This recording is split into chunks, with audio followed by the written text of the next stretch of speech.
দেশে ব্যাপকভাবে ধর্মের নামে জালিয়াতি চলছে। ধর্মের গায়ে ধাঁধা করে আগুন তারা লাগিয়ে দিয়েছে।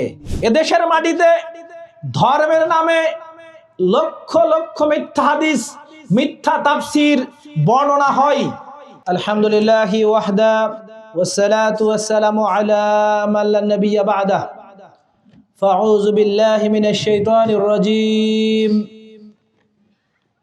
ইন্না হাদাইনাহুস সাবিলা ইম্মা শাকিরা ওয়া ইম্মা কাফুরা। আন মুআবিয়া রাদিয়াল্লাহু তাআলা আনহু قال سمعت النبي صلى الله عليه وسلم يقول من يريد الله به خيرا يفقهه في الدين إلى آخر الحديث رواه البخاري। দারুল হাদিস মহিলা সালাফিয়া মাদ্রাসা ও এতিমখানা হাফেজ ছাত্রীদের বিদায় উপলক্ষে পঞ্চম বার্ষিক ইসলামী সম্মেলন। উক্ত সম্মেলনে যারা দূর দারাজ থেকে এসেছেন, আলোচনা দেখছেন ও শুনছেন, প্রশংসা আল্লাহ রাব্বুল আলামিনের জন্য সবাই জ্ঞাপন করি, বলি আলহামদুলিল্লাহ। যার অপার অনুগ্রহে অশেষ মেহেরবানিতে আমরা কোরআনের মাহফিলে বসবার সুযোগ পেয়েছি। শান্তি তো দিও রাসূলের উপর, যিনি মহাবিপ্লবের মহানায়ক, যিনি মানবতার মুক্তির দূত, যিনি রাহমাতাল লিল আলামিন, খাতামান নবিয়্যিন, সাইয়্যিদুল মুরসালিন, যা রেখে যাওয়া আদর্শ বাস্তবায়নের জন্যই আমাদের এই সার্বিক প্রয়াস। সে রাসূলের সঙ্গে দরুদ পেশ করি, বলি আল্লাহুম্মা সাল্লি আলাইহি আল্লাহুম্মা বারিক আলাইহি। সম্মানিত উপস্থিতি, তো অত্যন্ত দুঃখজনক হলো সত্য যে আমরা বিভিন্ন প্রোগ্রামগুলোতে যে কোরআনটা টেবিলে পাই, এই কোরআনের উপরে যে নামটা লেখা থাকে, এই নামের সঙ্গে কোরআনের কোনো সম্পৃক্ততা পাওয়া যায় না। অর্থাৎ কোরআনের উপরেই শরীফ শব্দটি লেখা বেশি দেখতে পাওয়া যায়, অথচ কোরআন মাজিদ ভিতরের শব্দ, কোরআনুল কারীম ভিতরের শব্দ, যেটা বাহিরে আসা উচিত ছিল, কিন্তু এখনো আমরা এটাকে বাহিরে আনতে পারিনি। এছাড়াও লক্ষ্য করলে দেখতে পাই যে কোরআন মাজিদের শেষ পৃষ্ঠায় দুআউল খতমুল কোরআন মর্মে এক পৃষ্ঠাব্যাপী একটা দোয়া দেখতে পাওয়া যায়, যার কোনো অস্তিত্ব শরীয়তে পাওয়া যায় না। সম্মানিত উপস্থিতি, রাসূল মুহাম্মদ সাল্লাল্লাহু আলাইহি ওয়াসাল্লামের একটা হাদিস তাই তো বারবার আমি বলার চেষ্টা করি, মনে পড়ে যায়, যেটাকে ইমাম বুখারী রাহিমাহুল্লাহ তার সহিহ বুখারীর 3606 নম্বরে স্থান দিয়েছেন। হাদিসের রাবি হচ্ছেন হুযায়ফা বিন ইয়ামিন। তিনি একজন জান্নাতি সাহাবা ছিলেন। তিনি বলেন, কানান নাস আসআলু রাসূলুল্লাহ সাল্লাল্লাহু আলাইহি ওয়াসাল্লাম আনিল খায়র। জনগণ রাসূলকে পেলেই কল্যাণ সম্পর্কে জিজ্ঞাসা করত, যে কল্যাণ কোথায় পাওয়া যায়, মঙ্গল কোথায়, নেকি কোথায়। ওয়া কুনতু আসআলু রাসূলুল্লাহ সাল্লাল্লাহু আলাইহি ওয়াসাল্লাম আনিশ শার। কিন্তু আমি হুযায়ফা আল্লাহ রাসূলকে পেলেই অকল্যাণ সম্পর্কে জিজ্ঞাসা করতাম, কারণ আমার ভয় হতো আয়ুদ্রিকানি, আমাকে অকল্যাণ পেয়ে বসবে এই ভয়। ফাকুলতু, অতঃপর আমি বললাম, ইয়া রাসূলুল্লাহ, হে আল্লাহ রাসূল, ইন্না কুন্না ফি জাহিলিয়াতিন ওয়া শাররা। নিশ্চয় আমরা ছিলাম জাহিলিয়াতের মাঝে, অজ্ঞতার মাঝে, বন্যতার মাঝে, বর্বরতার মাঝে। জাহিলিয়াত মানে আমরা জানি সেই যুগকে জাহিলিয়াত বলা হয় যে যুগে কন্যা সন্তানের কোনো মূল্য ছিল না। জীবন্ত কন্যা সন্তানকে তার নিজের পিতা গর্তে পুঁতে দিত। জাহিলিয়াত মানে আমরা এটা বুঝি, রাস্তা দিয়ে গর্ভবতী মহিলা যাচ্ছে, যার গর্ভের বয়স 8 মাস 9 মাস, দুই বন্ধুতে বাজি লেগেছে, গর্ভের বাচ্চা ছেলে নাকি মেয়ে, এরপরে মহিলাকে ডেকে গলায় জবাই দিয়ে পেট ফেরে বাচ্চার লিঙ্গ নির্ণয় করা। আমরা জাহিলিয়াত মানে বুঝি যে প্রত্যেকটা মানুষই চায় তার সন্তান যেন বীর পুরুষ হয়, কিন্তু কাপুরুষের সন্তান বীর পুরুষ হতে পারে না। তাই নিজের স্ত্রীকে বীর পুরুষের কাছে রেখে আসে, যাতে করে বীর পুরুষের দ্বারা কনসেপ্ট হওয়ার পর সে নিজের সন্তানকে বীর পুরুষ বানাতে পারে। এরকম একটা জাহিলি রীতি। তো এরকম একটা জাহিলি যুগে আমরা ছিলাম। ইয়া রাসূলুল্লাহ, ফাহাল বাদা যালিকা খায়রা মিনাশ শার। এই জাহিলিয়াতের পরে কল্যাণ আসলো, এই কল্যাণের পর আবার কি অকল্যাণ আসবে? তিনি বললেন যে হ্যাঁ, এরপরে আবার অকল্যাণ আসবে। বলতে বলতে রাসূল সাল্লাল্লাহু আলাইহি ওয়াসাল্লাম বললেন, হুযায়ফা তুমি শোনো, এমন একটা যুগ এসে যাবে, সেই যুগ যদি তুমি পেয়ে যাও তাহলে তুমি লক্ষ্য করলে দেখতে পাবা দাওয়াতু আবাবি ইলা জাহান্নাম, জাহান্নামের দরজায় দাঁড়িয়ে খতিব সাহেব, বক্তা সাহেব, পীর সাহেব, বুজুর্গানে দিন, ওলামা হযরত, মুফাসসির সাহেব মানুষদেরকে দাওয়াত দেবে। যেই তার দাওয়াতকে গ্রহণ করবে তাজাফুহু ফিহান্নার, সেই দায়ী, সেই খতিব, সেই বক্তা, সেই পীর সাহেব, সেই বুজুর্গানে দিন নিজেই তাকে জাহান্নামে নিক্ষেপ করবে।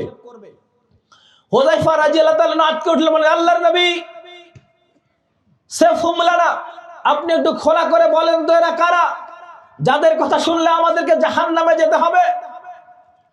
তিনি বললেন, শোনো হুযায়ফা, হুয়া মিন জিলদাতিনা, এরা হবে আমাদেরই রক্তে মাংসের উম্মতি মুহাম্মাদি, ওয়া ইয়াতাকাল্লামুনা বিআলসিনাতিনা, এবং আমাদের ভাষাতেই কথা বলবে, মানে আরবিতে কথা বলবে। এবার আপনাকে বলি, বাংলাদেশ সরকারের ইন্টারিম গভর্নমেন্টের প্রধান হচ্ছে ডক্টর ইউনূস। ইউনূস সাহেব যদি বলে যে মাগরিবের নামাজটা বাঁকা মনে হয়, হয় এটাকে 2 করি, না হয় এটাকে 4 করি, কেউ কি মেনে নেবে? মেনে নেবে? মেনে নেবে না। কারণ ডক্টর ইউনূস কোরআন হাদিস থেকে কথা বলে না। আর এদেশে তো এমন পীরও পাওয়া যায় যে পীর বলে আমাদের মুরিদ হলে নামাজ রোজা কিছুই লাগে না। তার অনুসারী আছে না নাই? আছে। তার মানে আল্লাহর নবীর কথা যে জাহান্নামে ডাকবে মানুষজন কোরআন হাদিস একটু একটু করে বলেই। এবার আমি আপনাকে একটু ধরিয়ে দেই, এদেশে ঈসাই মুসলিম নামে একটা সংগঠন দীর্ঘদিন থেকেই কাজ করছে। বর্তমানে এই দলের তৎপরতা অনেক বেশি। আমাদের পশ্চিমের জেলাটাই হচ্ছে দিনাজপুর। দিনাজপুরে এই ঈসাই মুসলিমদের, খ্রিস্টানদের মিশনারি হচ্ছে 711টা। এটা নিবন্ধিত, প্রকাশিত 711টা তাদের গির্জা। আপনাদের এখান থেকে পশ্চিমেই একটা গির্জা আছে। আমাদের পীরগঞ্জের 14 নম্বর চত্রা ইউনিয়নে প্রায় 17টা গির্জা আছে। আপনাদের ইউনিয়নে কয়টা আছে ওটা আমার জানা নেই। তো এতগুলা গির্জা কাজ করছে কিভাবে, কাদের মাঝে? প্রথমে তারা কাজ করছে আমাদের এদেশের সংখ্যালঘু সম্প্রদায়ের মাঝে, আমাদের সাঁওতালদের মাঝে, কিন্তু তাদের মিশন ভীষণ আরো শক্তিশালী। এরা ধীরে ধীরে আপনাকে দাওয়াত দিচ্ছে, আর আপনাকে যখন দাওয়াত দিচ্ছে তখন কোরআন হাদিস থেকেই দাওয়াত দেয়। কিভাবে? এবার আপনাকে বলি একটু। আপনাকে তারা প্রশ্ন করবে, এদিকে দেখুন, প্রশ্ন করবে, বলেন তো জীবিত ব্যক্তি উত্তম না মৃত ব্যক্তি উত্তম? কি বলবেন? জীবিত ব্যক্তি উত্তম মৃত ব্যক্তির চেয়ে। এবার আপনাকে দ্বিতীয় প্রশ্ন করবে, বলেন তো আপনাদের নবী মুহাম্মদ সাল্লাল্লাহু আলাইহি ওয়াসাল্লাম জীবিত না আমাদের নবী ঈসা আলাইহিস সালাম জীবিত? কি বলবেন? হ্যাঁ, ঈসা আলাইহিস সালাম জীবিত। দ্বিতীয় প্রশ্ন তারা করবে, বলেন তো আপনাদের নবী কি আবার পৃথিবীতে আসবে? আমাদের নবী কি পৃথিবীতে আবার আসবে? এবার বলেন তো ঈসা আলাইহিস সালাম কি আবার পৃথিবীতে আসবে না আসবে না? আসবে। তো তাহলে আপনি বলবেন ঈসা আলাইহিস সালাম আসবে। এবার বলবে, বলেন তো আল্লাহর নবী কি বলেনি যে ঈসা আলাইহিস সালামকে পাবে, তার অনুসরণ করবে, সে জান্নাতে যাবে? যে হ্যাঁ বলেছে। তো তাহলে তো আমরা ওদেরই দাওয়াত দেই। 3 নম্বরে তারা বলবে, বলেন তো বীর্য পাক না নাপাক? আপনি বলবেন নাপাক, জ্ঞানের স্বল্পতার কারণে বীর্য মূলত পাক। এবার দ্বিতীয় প্রশ্ন আপনাকে করবে, বলেন তো আপনাদের নবী কি বীর্যের মাধ্যমে দুনিয়াতে এসেছে না অন্য মাধ্যমে? কি বলবেন? বীর্যের মাধ্যমে। এবার বলেন তো আমাদের নবী ঈসা আলাইহিস সালাম কিসের মাধ্যমে পৃথিবীতে এসেছেন? তিনি কি বীর্যের মাধ্যমে এসেছেন? তাহলে তিনি অলৌকিক ভাবে আসলেন। এবার বলেন তাহলে কোন নবীর মান মর্যাদা বেশি? কি বলবেন? এ কথা বলে আপনাকে দলে ভিড়াবে। এদের তৎপরতা চলছে, তাদের পরিকল্পনা আগামী 2050 সালে বাংলাদেশের 50% মানুষকে ঈসাই ধর্মে দীক্ষিত করা, ঈসাই মুসলিম বানানো। এটা দল আপনাকে কোরআন থেকে কিছু বলবে, হাদিস থেকে কিছু বলবে। এদেশে আহলে কোরআন নামে একটা দল বিভিন্নখানে দেখতে পাওয়া যায়। এই সামনের রমাদানে দেখতে পাওয়া যাবে এই দলটা ইফতার করবে একেবারে মাগরিবের পর, শুধু নয় রাত আসার পর। তারা কোরআন থেকে দলিল পেশ করবে, আয়াত পেশ করবে। তারা বলবে সুম্মা আতিমুল লাইল, এরপরে সিয়ামকে তোমরা রাত্রি আসা পর্যন্ত কাউন্টিং করো, রাত্রি আসা পর্যন্ত থেকে যাও। ওটাকে আপনাকে সামনে রেখে বলবে, বলেন আল্লাহ বললেন রাত্রি আসা পর্যন্ত, আপনাকে ভুল ব্যাখ্যা দিয়ে আপনাকে তাদের দলে ভিড়াবে। ওরা বলে যে হাদিসের ভিতরে জাল আছে, অতএব হাদিস মানা যাবে না, কোরআনই মানতে হবে। আপনাকে দলে ভিড়াচ্ছে। আমার এলাকায় শুধু নয়, আমার গ্রামে কমপক্ষে শখানেক পরিবার হয়ে গেছে। আমার গ্রামে কমপক্ষে 40-50টা পরিবার এই গ্রহণ করে ফেলেছে। এরপরে আপনাকে কাদিয়ানি দাওয়াত দেবে, হিজবুত তাওহীদ আপনাকে দাওয়াত দেবে। সবাই আপনাকে কি থেকে দাওয়াত দেবে বলেন? সবাই আপনাকে কোরআনের কিছু কিছু বলবে, হাদিসের কিছু কিছু বলবে, আপনাকে দলে ভিড়ানোর চেষ্টা করবে। এবার আপনাকে আমি আপনার কথা বলি, দেখুন এদেশের মাটিতে ধর্মের নামে লক্ষ লক্ষ মিথ্যা হাদিস, মিথ্যা তাফসির বর্ণনা হয়। বাংলাদেশে প্রায় 4 লাখের উপরে মসজিদ। প্রত্যেক জুমায় শুক্রবারে জুমার খুতবা হয়, কিন্তু আশ্চর্যের বিষয় প্রায় 90% মসজিদ থেকে বাতিলের দাওয়াত হয়, হকের দাওয়াত হয় না। শুধু তাই নয়, তাফসিরুল কোরআন মাহফিলের মৌসুম চলছে। এদেশে বাংলাদেশ প্রতিদিনের রিপোর্ট অনুযায়ী গড়ে প্রত্যেক দিন 8,500 মাহফিল হয়। 8,500 মাহফিলের 90 থেকে 95% মাহফিলেই বক্তারা মিথ্যা বক্তব্য দিয়ে যায়। তাই তো কোরআনের ওপর থেকে এখনো শরীফ শব্দটা সরানো যায়নি। তাই তো শেষের পৃষ্ঠা থেকে এখনো দোয়ায়ে খতমুল কোরআনটা সরানো সম্ভব হয়নি। এবার আপনি দেখুন, আপনাকে কয়েকটা জাল হাদিসের ব্যাখ্যা দেই, জাল হাদিসের কথা বলি। আপনার গ্রামেও আছে, মাগরিবের পরে 12 রাকাত আওয়াবিলের সালাত অনেকেই পড়ে না? এই মর্মে 6টি জাল হাদিস আছে। কোরআন মাজিদ 30 পারা নয়, 90 পারা। 30 পারা জাহিরি, 60 পারা বাতিনি, মর্মে 2000 জাল হাদিস রচনা করেছে তারা। শুনুন, সামনে আসছে 15ই শাবান, যেটাকে সরকারি ছুটি ঘোষণা করা হবে। অফিস আদালত, মিল, কলকারখানা, ফ্যাক্টরি বন্ধ করা হবে। আপনিও গোসল করবেন, আপনিও শ্যাম্পু সাবান লাগিয়ে আপনি রাতের বেলা যাবেন সব্বেদারি করতে, সারাটা রাত আপনি জেগে থাকার জন্য যাবেন। এই মর্মে তারা 200 জাল হাদিস রচনা করেছে। শুনুন, তারাবির নামাজ নিয়ে কিছুদিন পরেই লেগে যাবে 2 গ্রুপ, 8 না 20, অথচ 8 রাকাতটাই সহি। 20 রাকাত প্রমাণের জন্য তারা 3টি জাল হাদিস রচনা করেছে। শুনুন, নবীকে সৃষ্টি না করলে পৃথিবীর কোনো কিছুই সৃষ্টি করা হতো না মর্মে তারা 6টা জাল হাদিস রচনা করেছে। এদেশে একটা বই পাওয়া যায়, নাম হচ্ছে বেহেশতি জোহর, নাম শুনেছেন? বেহেশতি জোহরে লেখা আছে, কোন মহিলার স্বামী যদি হারিয়ে যায় তাহলে ওই মহিলাকে অপেক্ষা করতে হবে 90 বছর। মানে আপনার আইন অনুযায়ী 18 বছরের আগে বিবাহ নেই, তাহলে 18 বছরে বিবাহ হলো, 2 দিন পর স্বামী হারিয়ে গেল, ওই মহিলাকে অপেক্ষা করতে হবে কত বছর? 90 বছর। তার এখন বয়স কত? 108। এখন 108 বছর পর কি করবে?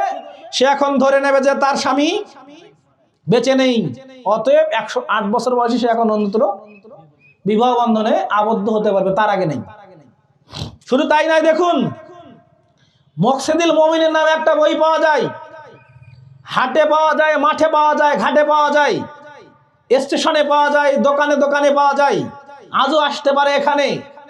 এই বইয়ে লেখক লিখছেন, আল্লাহ রাব্বুল আলামিন বিচারের মাঠে বলবেন, এই শোনো, তোমাদের যত মেয়ের নাম ফাতেমা আছে আমি সবাইকে মাফ করে দিলাম, কারণ আল্লাহর নবী তার মেয়ের নাম ফাতিমা রেখেছিলেন, আমি ফাতিমার উপর সন্তুষ্ট, তাই এই নামের উপর সন্তুষ্ট হয়ে গেলাম। সম্মানিত উপস্থিতি, এইভাবে এদেশে ব্যাপকভাবে ধর্মের নামে জালিয়াতি চলছে। এবার আপনাকে আমি আরেকটু দেখাই একটা মশহুর হাদিস, যেটাকে ইমাম তিরমিজি রাহিমাহুল্লাহ কোট করেছেন। ইমাম নাসাই রাহমাহুল্লাহ কোট করেছেন, ইমাম আহমদ বিন হাম্বল রাহমাহুল্লাহ কোট করেছেন, ইমাম আবু দাউদ রাহমাহুল্লাহ কোট করেছেন। মিশকাতে 171 নাম্বার হাদিসের রাবি হচ্ছে আব্দুল্লাহ ইবনে আমর। তিনি বলেন রাসূল সাল্লাল্লাহু আলাইহি সাল্লাম বলেছেন, লা ইয়াতিয়ান্না লা উম্মাহ মা আতা বানি ইসরাইল হুজুয়ান্না আলা বিন নাল। অবশ্যই আমার উম্মত ইহুদি খ্রিস্টানদের সঙ্গে মিশে যাবে, এমন ভাবে মিশে যাবে যে হুজুয়ান্না আলা বিন নাল, এক জোড়া জুতা যেমন আরেক জোড়া জুতার সমান হয়। এবার বলেন তো অ্যাপেক্সের জুতার দাম বেশি না? 5000 টাকার জুতা যদি আপনাকে বলে 50 টাকায় দেবো, কিন্তু সাইজ হচ্ছে একটার 20 একটার 18, কেউ নেবেন? কত টাকার জুতা? 5000 টাকার জুতা কত টাকা দেওয়া হচ্ছে? মাত্র 50 টাকায়। কিন্তু একটা সাইজ কত? 20 আর একটা 18। জুতার কোনো দাম নাই।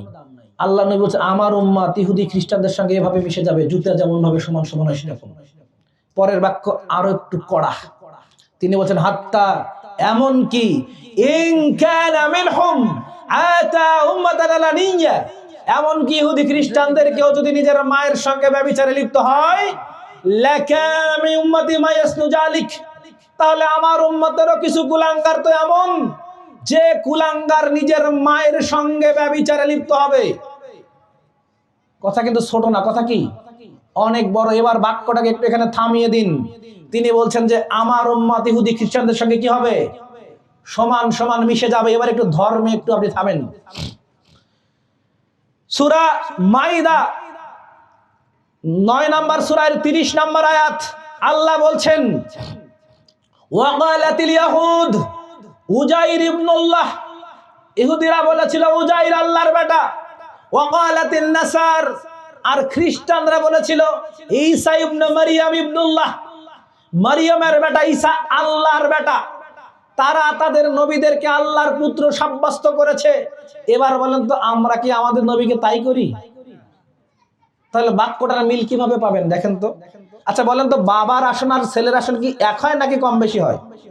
মানে বাবার একটু আসনটা কি উপরে, নিচে ছেলের আসন। তাদের মানে তাদের ধর্ম অনুযায়ী আল্লাহ ঈশ্বরের আসন, তাদের পুত্রের আসন কি একটু নিচে। কিন্তু আমাদের ধর্মে কি বলে জানেন? আমাদের ধর্ম বলে আসমানে যিনি ছিলেন আহাদ, জমিনে তিনি নামিয়ে আসিলেন আহমাদ হয়ে। তার মানে অধিকাংশ প্রচলিত ধর্ম তাহলে কি বলছে? যিনি আল্লাহ তিনি মুহাম্মদ। আর মসজিদে দেখতে পাওয়া যায় সুন্দর ঘড়ি রেখেছে, এক পাশে আল্লাহ আর এক পাশে মুহাম্মদ, এক পাশে আল্লাহ এক পাশে মুহাম্মদ। মানে কি হচ্ছে? আল্লাহ মুহাম্মদ, মুহাম্মাদি আল্লাহ। আবার তারা জাল হাদিস ফিট করে দিয়েছে আউয়ালু মা খালাকাল্লাহু নূরি, সর্বপ্রথম আল্লাহ আমার নূরকে সৃষ্টি করেছেন। কুল্লু খালাইকি মিনান নূর, প্রত্যেকটা সৃষ্টি আমার নূর থেকে। ওয়ানা নূরিল্লাহ, আমি নিজেই আল্লাহর নূর। মানে আমি নিজেই আল্লাহর নূর। এই বিশ্বাসের লোক কম না বেশি? বেশি। মানে জুতার মতো করে মিশে গেছে, জুতার মতো মিশে গেছে। শুধু তাই নয়, এদেশের সংখ্যালঘুরা মাদেরকে নিয়ে পড়ে আছেন। তারা শুধু মা আর মা, মা দুর্গা, মা সরস্বতী, মা ভগবতী। আর এদেশের মুসলমানের অধিকাংশ মুসলমান বাবাদেরকে নিয়ে পড়ে আছেন। খাজা বাবা, গাজা বাবা, তেনা বাবা, ল্যাংটা বাবা, আফিম বাবা, পীর বাবা, হুক্কা বাবা, আছে না নাই? এই বাবাদেরকে নিয়ে পড়ে আছেন। ভারতের বিখ্যাত পণ্ডিত জওহরলাল নেহরু একবার গিয়েছিলেন আজমির সফরে। আজমির সফরে গিয়ে তিনি দেখছেন খাজা মঈনুদ্দিন চিশতি রাহমাহুল্লাহর কবরে সিজদা করা হচ্ছে। তিনি সিজদা দেখে বলে ফেললেন আজ মুঝে এক বাত সমঝ মে আয়া, আমি আজকে একটা কথা পরিষ্কার হয়ে গেছি, क्योंकि হিন্দু আর মুসলিম সে ফার্ক নেই হে, হিন্দু আর মুসলমানের মধ্যে কোনো পার্থক্য নেই। फर्क केवल ही है, केवल একটাই পার্থক্য, হিন্দু পূজা করতে है खुद से बनाकर, হিন্দু পূজা করে নিজের হাতে তৈরি করে, মুসলিম পূজা করতে है मट्टी के अंदर रखकर, আর মুসলমান পূজা করে মাটির নিচে তার বাবাকে রেখে। কাজী নজরুল ইসলাম তাই তো কলমে তাওহীদ কবিতায় লিখেছেন, তাওহীদের হায় চিরসেবক, ভুলিয়া গিয়াছ সে তাকবীর, দুর্গা নামের কাছাকাছি প্রায় দরগাতে গিয়ে লোটাই শির। ওদের যেমন রামনারায়ণ, মোদের তেমন মানিক পীর, ওদের চাউল কলার সাথে মিশায়া গিয়াছে মোদের ক্ষীর। ওদের শিব শিবানীর সাথে আলী ফাতিমার মিতালি বেশ, হাসান রে বানিয়েছি কার্তিক, আর হোসেন রে বানিয়েছি ভোজ গণেশ। তাই তো চলছে। এবার দেখুন আমরা তাদের মতো কিভাবে ধর্ম অনুকরণ করি। খ্রিস্টানরা বলে ক্রিসমাস ডে হচ্ছে 25শে ডিসেম্বর তাদের বড়দিন। বলেন তো 25শে ডিসেম্বর কি দিন হিসেবে বড় না ছোট? ছোট দিন। ওরা কি করে এটাকে বড়দিন। আর তাদের বাইবেলে উল্লেখ করা হয়েছে যে মা মেরি যিশু খ্রিস্ট জন্মের পর খেজুর গাছে ঝাঁকুনি দিলেন, খেজুর পড়ে গেল, তিনি খেলেন। আচ্ছা, ডিসেম্বর মাসে কি খেজুর পাকে? কি সময় খেজুর পাকে? গ্রীষ্মকালে। গ্রীষ্মকালে। তো তাকে এনে 25শে ডিসেম্বর যেটা ছোটতম দিন, ওটাকে বলা কি ওদের বড়দিন বানিয়ে জন্মদিন করলো। মুসলমানদের দারাস, ওরাই খালি পারে, আমরা পারি না। কি করতে হবে? 12ই রবিউল আউয়াল। ওরা করে মাত্র একদিন 25শে ডিসেম্বর, আর আমাদের দেশে 12ই রবিউল আউয়াল কে উপলক্ষে 63 দিন ভাবে ঈদে মিলাদুন নবী হয়। ওরা ইবাদত বন্দিগি গুলাকে ওদের মন মতো করেছে, আর আমরা কি করেছি? আমরা কি ছেড়ে দিয়েছি? আমরা ছেড়ে দেইনি। আমরা বলেছি কি এদেশের প্রায় 90% লোক সালাত পড়ে না। কি করে না? সালাত 90% লোক পড়ে না। এই যে 10 ভাগ পড়ে, 10 ভাগের ভিতরে আবার 8 ভাগ লোক সালাতকে করে নিয়েছে এমন ভাবে যে এটার সামনে অনেক কিছু ঢুকাতে হবে। তারা বলে নাই তো আন বলে সালাত শুরু করতে হবে। জায়নামাজে দাঁড়ানোর জন্য জায়নামাজের দোয়া পড়তে হবে। এরপরে সালাম ফিরানোর পর মাথায় হাত দিতে হবে। তাসবিহ দানায় তাসবিহ গণনা করতে হবে। আমিন সুম্মা আমিন বাহাক লা ইলাহা ইল্লাল্লাহ বলতে হবে। এই মর্মে পৃথিবীতে কোন সহিহ হাদিস কি আছে বলে মনে হয়? তাহলে এগুলো কি চলছে? এদেশের শ্রেষ্ঠতম বিদ্বানের যদি জাহালাত এই পর্যায়ে নেমে যায়, তাহলে জাতি বাঁচবে কোথায়? যা বলছিলাম সম্মানিত উপস্থিতি, ধর্মের গায়ে ধাঁধা করে আগুন তারা লাগিয়ে দিয়েছে। যে 10% লোক ধর্ম মানে 8% ভুল মানে। 2 নাম্বার যদি আমরা দেখি যে আসলেই আমাদের অর্থনৈতিক সিস্টেমটা কি ভালো আছে? সুদ মুক্ত পরিবার কয়টা আছে? কয়টা গ্রাম সুদ মুক্ত এনজিও মুক্ত আছে? দেখুন, ইহুদি খ্রিস্টানরা ভালো করেই জানে যে সুদ ভিত্তিক যদি অর্থনৈতিক ব্যবস্থা হয় তাহলে হবে হারামখোর, আর হারামখোরের ব্যক্তি কোনোদিন তাকওয়াওয়ালা হিম্মতওয়ালা ইমানদার হতে পারে না। কি হতে পারে না? হারামখোরের ব্যক্তি কোনোদিন তাকওয়াওয়ালা হিম্মতওয়ালা ব্যক্তি হতে পারে না। হিম্মতওয়ালা ব্যক্তি হতে হলে তাকে অবশ্যই হালাল ভক্ষণ করতে হবে। 3 নাম্বার যদি শিক্ষা ও সংস্কৃতির দিকে তাকাই, তাহলে এমন ভাবে শিক্ষা ও সংস্কৃতি আমাদের চলে গেছে যে শিক্ষা ও সংস্কৃতি থেকে জাতির মেরুদণ্ড ভাঙা হয়েছে। এদেশের শিক্ষার কবর রচনা হয়ে গেছে বহু আগেই। হাদিস ফাউন্ডেশন শিক্ষা বোর্ডের আন্ডারে আলহামদুলিল্লাহ এদেশের মানুষজন কিছু আকীদার বিষয়ে জ্ঞান পাচ্ছে। আমি নিজের কথা বলি, আমি নিজে আলিয়া মাদ্রাসায় পড়েছি। কিছুদিন পূর্বে আমাকে আমার নিজের প্রিন্সিপাল হুজুর ডেকে বলছে, বাবা তুমি আমাদের মযহাবকে চেঞ্জ করলা। তুমি জানো না আমাদের বড় মযহাব, আমাদের ইমামে আজম যিনি 99 বার আল্লাহকে স্বপ্নে দেখেছেন, যিনি 40 বছর এশা রজুদে ফজরের সালাত পড়েছেন, বাবা তুমি সেটা ত্যাগ করলা। আমার প্রিন্সিপাল হুজুরের আকীদা এই। তো আমি বললাম যে হুজুর কিছু বলি। কয় না বাবা আমার সময় নেই, এখন পর্যন্ত সময় হয়নি। আরে আমরা নিজেরা আগে আকীদা বিশ্বাস করতাম যে আসলেই মনে হয় ইমাম আবু হানিফা রাহমাহুল্লাহ আল্লাহকে দেখেছেন 99 বার। আমাদের বাসায় গেলেন, তিনি উমরা করতে যাবেন, আমাদেরকে দাওয়াত দিলেন, আমার বাবাকে সহ দাওয়াত দিলেন, উমরা করার আগে খতম অনুষ্ঠান করবে। তো কেন খতম অনুষ্ঠান করবে? আরে যাচ্ছি, যাওয়ার আগে অনুষ্ঠান করতে হয় না তাই। আচ্ছা অনুষ্ঠান করবেন, কি কারণে করবেন? সবাইকে খাওয়ায় চলে যাব যদি আর না আসতে পারি, মানে এক প্রকারের মরার আগে কি ফতেয়া, মরার আগে কি ফতেয়া করে চলে যাবে। তো ওনাকে আমি শুধু বোঝাতে চেষ্টা করলাম আপনি ভালো কথা মরার আগে এগুলো করবেন, মানে যাওয়ার আগে করবেন ভালো কথা। তো আপনি যে যাচ্ছেন, আপনি কোন রাসূলের ইত্তেবা করছেন, কোন আল্লাহর ইবাদত করছেন? 2 মিনিট কি কথা বলা যাবে? বলছে হ্যাঁ যাবে। এবার আমি তাকে প্রশ্ন করলাম, বলেন তো আল্লাহ কোথায়? তিনি বলছে কলবে আল্লাহ, সব জায়গায় আল্লাহ। বলেন তো আল্লাহর আকার আকৃতি কি আছে? তিনি বলছে যে না, আল্লাহ নিরাকার। বলেন তো আল্লাহ রাসূল কিসের তৈরি? তিনি বলে আল্লাহ রাসূল নূরের নবী। তিনি কি? তিনি হায়াতুন নবী। মানে বলেন তো এই আকীদাগুলোকে কোরআন হাদিস থেকে পাওয়া? আর এই আকীদার উপরে যদি কেউ মৃত্যুবরণ করে তাহলে সে কি ইসলামের উপরে মৃত্যুবরণ করলো? অথচ কবরে প্রথম প্রশ্ন হবে কি, তোমার রব কে? আর আল্লাহ বলেন ফাআলাম আন্নাহু লা ইলাহা ইল্লাল্লাহ, তোমরা আগে জানো যে এক আল্লাহ ছাড়া কোনো মাবুদ নেই। শুনুন, তাওহীদের জ্ঞান এত জরুরি, এত জরুরি, এত জরুরি। একটা মানুষের ভাত খাওয়া তো জরুরি নয়, একটা মানুষের পানি খাওয়া তো জরুরি নয়, একটা মানুষের খাদ্য গ্রহণ অত জরুরি নয়। আরে খাদ্য গ্রহণ তো জরুরি নয়, অক্সিজেন গ্রহণ অত জরুরি নয় যত জরুরি তাওহীদের জ্ঞান। কেন?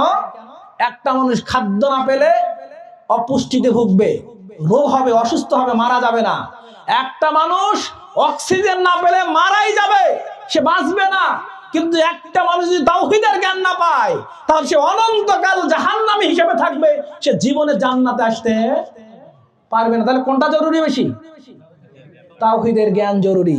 তাই আপনাদের বাচ্চাদেরকে, বিশেষ করে কোমলমতি মেয়েদেরকে দেন, তাওহীদের জ্ঞান শিখলে কমপক্ষে সে তার পরিবারকে তাওহীদের শিক্ষা দিতে পারবে। দেখুন, এই পৃথিবীতে একজন সেনানায়ক ছিলেন, তার নাম ছিল নেপোলিয়ন বোনাপার্ট। তিনি ছিলেন বিখ্যাত একজন বিজেতা। তিনি বলেছিলেন, give me a good mother, I will give you a good nation. তোমরা আমাকে একটা শিক্ষিতা মা দাও, আমি তোমাদেরকে একটা সুন্দর জাতি দেব। ইহুদি খ্রিস্টানরা চায় আমাদের মেয়েরা, আমাদের বোনেরা লিভ টুগেদারে চলে যাক, ফ্রি মিক্সিং এ চলে যাক, তারা গিয়ে নারী অধিকার নিয়ে, নারীর ক্ষমতায়ন নিয়ে রাস্তায় নামুক, লাফাসাফা করুক, উলঙ্গ হয়ে ঘুরে বেড়াক। তারা চায় এটা করতে। আর আমাদের দেশের অধিকাংশ পরিবার থেকে মেয়েদেরকে এখানে পাঠানো হয়েছে, এজন্য তারা তাদের যে কোনো এজেন্ডা বাস্তবায়ন সহজেই করতে পারছে। কিন্তু এরকম মহিলা মাদ্রাসা যদি আমরা আমাদের সন্তানদেরকে যদি দেই, তাহলে এরা যে ইলম অর্জন করবে, এখান থেকে তারা হবে রক্ষা কবচ। আমার সখিবুল শেষ করছি। আসসালামু আলাইকুম ওয়া রাহমাতুল্লাহ।